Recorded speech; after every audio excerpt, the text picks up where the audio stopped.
Good morning guys. स्वागत है आप सबका हमारे यूट्यूब चैनल प्रीति स्टडी में। तो आज की इस सेशन में हम पढ़ने वाले हैं 30 जुलाई की करंट अफेयर। सबसे पहले हम 29 जुलाई की यानी कल की करंट अफेयर का रिवीजन कर लेते हैं। और अगर मेरी वीडियो आपको ये पसंद आए तो लाइक करना और मेरे चैनल को सब्सक्राइब करना और इस बेल आइकन को प्रेस करना ताकि आगे आने वाली वीडियो सबसे पहले आपके पास आए। ठीक है, तो चलिए हम शुरू करते हैं। पहला क्वेश्चन है कि किस संस्था के एक रिपोर्ट में कहा गया है कि कोरोना संकट के चलते दक्षिण एशिया के 2.2 करोड़ बच्चे प्रारंभिक शिक्षा से वंचित हो रहे हैं। तो आंसर हो जाएगा यूनिसेफ। आगे है केंद्रीय रिजर्व पुलिस बल स्थापना दिवस कब मनाया जाता है, यानी कि सीआरपीएफ दिवस कब मनाया जाता है। तो 27 जुलाई को। डॉक्टर एपीजे अब्दुल कलाम की पुण्यतिथि कब मनाई गई, ये मनाई गई हमारी 27 जुलाई को। आगे उपन्यास बर्नर्ड शुगर किसकी कीर्ति है, तो किसकी है, अपनी दोषी की। आगे है गाइज हाल ही में किसे टूनेशिया का नया प्रधानमंत्री नियुक्त किया गया है, तो ये है हमारी हिचेम मचीची। नेक्स्ट क्वेश्चन है कि विश्व हेपेटाइटिस दिवस कब मनाया जाता है, ये मनाया जाता है 28 जुलाई को। अगला क्वेश्चन है किस एशियाई देश ने कोरोना वायरस के प्रसार के बीच सभी वन्यजीवों के आयात पर प्रतिबंध लगा दिया है। आंसर हो जाएगा गाइज वियतनाम। किस भारतीय राज्य केंद्र शासित प्रदेश द्वारा 2021 में खेलो इंडिया यूथ गेम्स के चौथे संस्करण की मेजबानी की जाएगी, वह राज्य होगा हरियाणा। किस देश ने अपने मित्र देशों को ड्रोन निर्यात करने के लिए मानकों में ढील दी है, तो वह आंसर हो जाएगा संयुक्त राज्य अमेरिका यानी यूएसए। आगे है भारत किस वैश्विक संघ के साथ अगले 5 वर्षों के लिए वैज्ञानिक सहयोग पर समझौता को नवीनीकृत करने जा रहा है, तो आंसर हो जाएगा गाइस यूरोपीय संघ। ठीक है, और आज की सेशन का हमारा पहला क्वेश्चन है कि डेयर टू ड्रीम 2 प्रतियोगिता का शुभारंभ किसने किया है, तो किसने किया गाइस, डीआरडीओ ने, यानी कि D is the right answer. और जो डीआरडीओ के हमारे अध्यक्ष हैं वो है हमारे सतीश जी रेड्डी। आगे है कि रक्षा अनुसंधान और विकास संगठन डीआरडीओ द्वारा एक नवाचार प्रतियोगिता डायर टू ड्रीम 2 शुरू की गई है। पूर्व राष्ट्रपति और प्रसिद्ध वैज्ञानिक डॉक्टर एपीजे अब्दुल कलाम की 5वीं पुण्यतिथि के अवसर पर प्रतियोगिता का शुभारंभ किया गया है। आगे है डेयर टू ड्रीम 2 को देश के इनोवेंट्स और स्टार्टअप्स को बढ़ावा देने के लिए एक खुली स्पर्धा के रूप में किया गया है। देश भर में रक्षा और विमानन प्रौद्योगिकी में नवाचार के लिए व्यक्तिगत रूप में और स्टार्टअप्स को उभरती हुई प्रौद्योगिकी को प्रोत्साहन देने के लिए प्रतियोगिता शुरू की गई है। और आगे है कि एक विशेषज्ञ समिति द्वारा मूल्यांकन के बाद विजेताओं का चयन किया जाएगा। और लास्ट है कि रक्षा अनुसंधान और विकास संगठन के अध्यक्ष कौन है, जी सतीश रेड्डी, जो मैंने आपको ऊपर बता दिया है। ठीक है गाइस, और अगला क्वेश्चन है हमारा कि पृथ्वी विज्ञान मंत्रालय मोस के 14वें स्थापना दिवस पर 27 जुलाई 2020 को डॉक्टर हर्षवर्धन ने मौसम पूर्वानुमान के लिए कौन सा ऐप लॉन्च किया है, तो वह हमारा ऐप है मौसम, यानी कि डॉक्टर हर्षवर्धन ने कौन सा ऐप लॉन्च किया है, मौसम ऐप। ठीक है, मौसम का पता लगाने के लिए। और आगे है कि डॉक्टर हर्षवर्धन इस मंत्रालय के मंत्री भी हैं। यह शहर के मौसम का पूर्वानुमान और चेतावनी प्रदान करेगा। एप्लीकेशन को मौसम नाम दिया गया है। इस एप्लीकेशन को अंतर्राष्ट्रीय अर्धशुष्क उष्णकटिबंधीय फसल अनुसंधान संस्थान यानी कि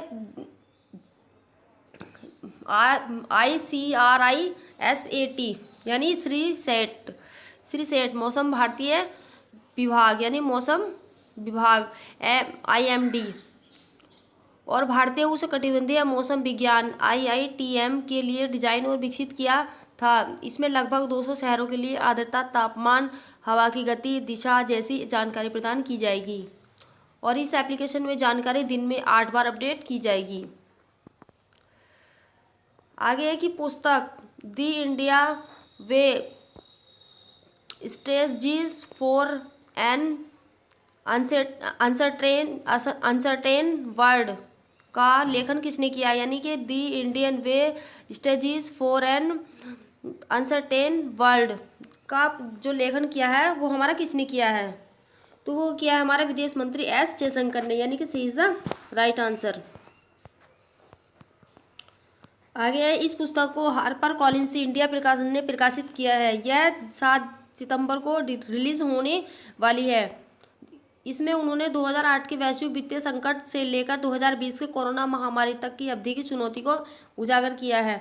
जयशंकर पुस्तक में लिखते हैं कि भारत को एक ऐसे क्षेत्र में प्रभाव हासिल करने के लिए संघर्ष करना पड़ रहा है जो इससे पहले और अधिक आसानी से किया जा सकता था। जैसे 1947 के विभाजन देश को जनसंख्या और राजनीतिक दोनों के लिहाज से छोटा कर दिया गया। आगे आर्थिक सुधार में की गई देरी, जो चीन के बाद लगभग 1.5 दशक बाद शुरू हुआ, जिसके कारण भारत के आर्थिक सुधारों में देरी हुई है। ठीक है, आगे क्वेश्चन है कि मध्य प्रदेश का स्थायी राज्यपाल बनने तक राष्ट्रपति ने किसे प्रभार संभालने को कहा? तो वो है हमारी आनंदीबेन पटेल, यानी कि जो हमारे उत्तर प्रदेश के राज्यपाल हैं वे आनंदीबेन पटेल, उनको ही एमपी का प्रभार संभालने के लिए कहा है। किसने? राष्ट्रपति ने। ठीक है, और आगे है कि मध्य प्रदेश के गवर्नर लालजी टंडन का बीते 21 जुलाई को निधन हो गया है। राष्ट्रपति भवन ने जारी आदेश में कहा कि जब तक मध्य प्रदेश के नए गवर्नर नियुक्त नहीं हो जाते तब तक आनंदीबेन पटेल उत्तर प्रदेश के साथ मध्य प्रदेश के साथ गवर्नर की पदवी जिम्मेदारी संभालेंगी। ऐसा क्यों? क्योंकि एक राज्य के जो गवर्नर होते हैं वो साथ साथ में दूसरे राज्य का भी गवर्नर का कार्य कर सकते हैं, यानी कि एक राज्य का गवर्नर होने के साथ साथ दूसरे राज्य का भी गवर्नर का प्रभार संभाल सकते हैं। तो इसलिए जो हमारे उत्तर प्रदेश की गवर्नर हैं आनंदीबेन पटेल, उनको राष्ट्रपति ने आदेश दिया है कि लालजी टंडन की मृत्यु के बाद जब तक कोई नया गवर्नर नहीं बन जाता तब तक वे वहाँ का प्रभार संभालेंगी। ठीक है गाइस, आगे की आईसीसी ने वर्ल्ड कप 2023 के शेड्यूल में बदलाव किया है। नई तारीख अब क्या तय की गई है? तो वह क्या है हमारी? वह हमारी अक्टूबर-नवंबर 2023, यानी कि सी इज द राइट आंसर। यह पहले फरवरी-मार्च 2023 में होना था और अब कब हो गया है? अक्टूबर-नवंबर 2023। ठीक है, रिपोर्ट्स के अनुसार पाकिस्तान क्रिकेट बोर्ड यानी पीसीबी ने पाकिस्तान सुपर लीग पीएसएल के लिए फरवरी-मार्च में विंडो देने के लिए कहा था। और आगे क्वेश्चन है कि फरवरी-जून 2020 की अवधि के लिए नीति आयोग द्वारा रैंक किए गए आकांक्षात्मक जिलों की सूची में किस जिले ने शीर्ष स्थान प्राप्त किया है? तो वह हमारा क्वेश्चन आंसर हो जाएगा बीजापुर, यानी कि ए इज द राइट आंसर। ये हमारा कि छत्तीसगढ़ के बीजापुर जिले ने फरवरी-जून 2020 की अवधि के लिए नीति आयोग द्वारा रैंक किए गए आकांक्षात्मक जिलों की सूची में प्रथम स्थान हासिल किया है। और मेघालय के री भोई और उत्तर प्रदेश के बहराइच जिले को क्रमशः दूसरे और तीसरे स्थान पर कहा गया, यानी जो उत्तर प्रदेश का जो हमारा बहराइच जिला है वो हमारा तीसरे स्थान पर है। ठीक है, और यह डेल्टा रैंकिंग स्वास्थ्य और पोषण, शिक्षा, कृषि, जल संसाधन, वित्तीय समावेशन, कौशल विकास और बुनियादी ढांचे सहित 6 विकासात्मक क्षेत्रों में 112 से अधिक आकांक्षी जिलों द्वारा की गई वृद्धिशील प्रगति पर विचार करती है। और इसी के साथ अगला क्वेश्चन हमारा कि quest for restoring financial stability in India नामक पुस्तक किसने लिखी है? तो किसने लिखी है?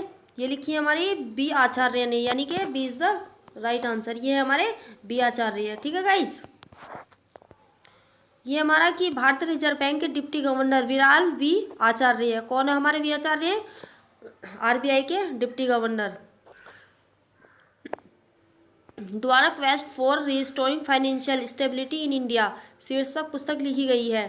इस पुस्तक में भारत में वित्तीय स्थिरता को बहाल करने के लिए उनके द्वारा किए अनुसंधान का वर्णन किया गया है, जो निरंतर सुधार के लिए एक ठोस योजना प्रदान करती है। आगे इसमें उन्होंने सार्वजनिक क्षेत्र के बैंकों के पुनर्पूंजीकरण की ज़रूरतों को पूरा करने के लिए एक व्यवहार योजना साझा की है।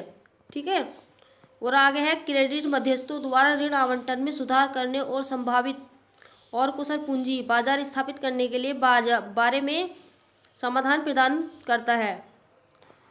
और आगे है पुस्तक की दरों में कसौटी के लिए मौद्रिक नीति समिति पर पड़ने वाले दबाव का भी उल्लेख किया गया है। हमारा अगला क्वेश्चन है कि विश्व प्रकृति संरक्षण दिवस यानी वर्ल्ड नेचर कंजर्वेशन डे कब मनाया जाता है? तो कब मनाया जाता है ये हमारा मनाया जाता है 28 जुलाई को, यानी कि B is the right answer. ठीक है, ये हमारा कि कई प्रजाति के जीव जंतु एवं वनस्पति विलुप्त हो रहे हैं, इनकी रक्षा का संकल्प लेना ही इसका उद्देश्य है। यानी कि जो इसका महत्वपूर्ण उद्देश्य है वह क्या है? जो हमारे जीव जंतु और वनस्पति लुप्त हो रहे हैं इनकी रक्षा का संकल्प लेना। ठीक है, और प्रदूषण के कारण प्रदूषित हो रही है कौन? पृथ्वी। आगे इस स्थिति को ध्यान में रखकर वर्ष 1992 में ब्राजील में विश्व के 174 देशों का पृथ्वी सम्मेलन आयोजित किया गया था, जिसका हमारा मुख्यालय कहाँ पे था? रियो डी जेनेरो में। और इसके बाद 2002 में जोहान्सबर्ग में पृथ्वी सम्मेलन हुआ। इसमें सभी देशों को पर्यावरण संरक्षण पर ध्यान देने के लिए अनेक उपाय सुझाए गए।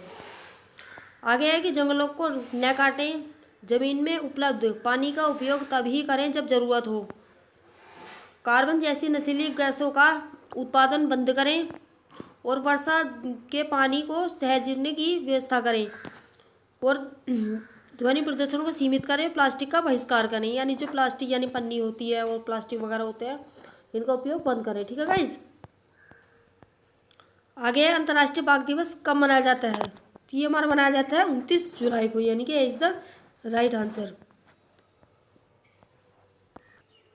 यह हमारा कि अंतर्राष्ट्रीय बाघ दिवस प्रतिवर्ष 29 जुलाई को मनाया जाता है।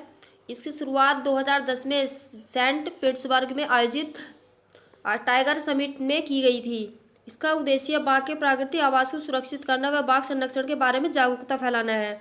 WWF के अनुसार 2016 में विश्व भर में बाघ की जनसंख्या लगभग 3900 है। भारत ने बाघ संरक्षण के लिए काफ़ी सराहनीय कार्य किया है। वर्ष 2006 में केवल 1411 बाघ थे, जो 2014 में बढ़कर 2226 हो गए। भारत में प्रत्येक 4 वर्ष बाद बाघ की गणना की जाती है।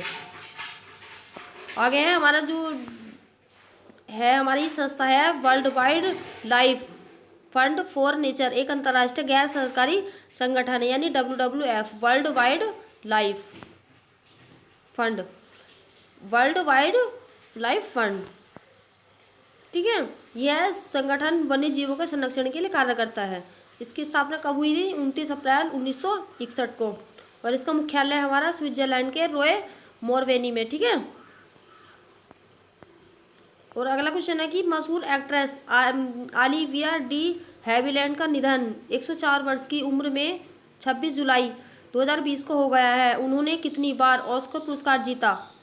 तो कितनी बार जीता गाइस? 2 बार, यानी कि सी इज द राइट आंसर। ये है हमारी ओलिविया एक्ट्रेस। ठीक है,